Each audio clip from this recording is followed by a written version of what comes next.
This evening, I was briefed by representatives from the UK Air Accidents Investigation Branch, or AAIB.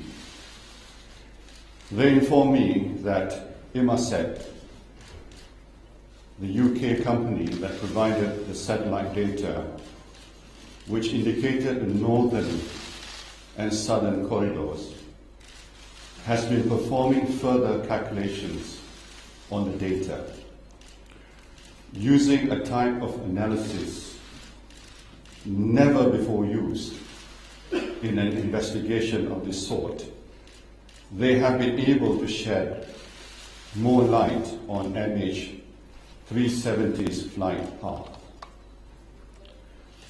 Based on their new analysis, Inmarsat and the AAIB have concluded that MH370 flew along the southern corridor and that its last position was in the middle of the Indian Ocean, west of Perth. This is a remote location, far from any possible landing sites.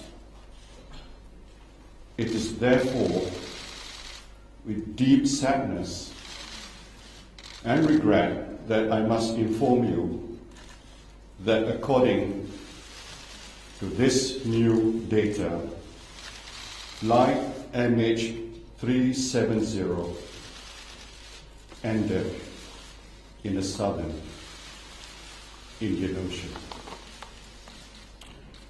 We will be holding a press conference tomorrow with further details.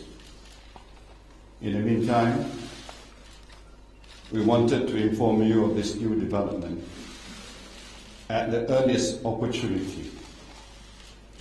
We share this information out of a commitment to openness and respect for the families, two principles which have guided this investigation.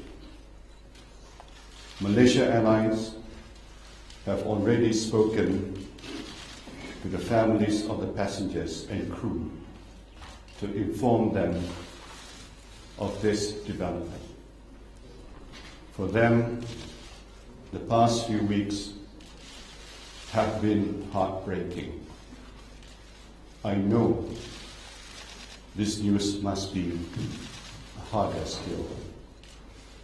I urge the media to respect their privacy and allow them the space they need at this very difficult time.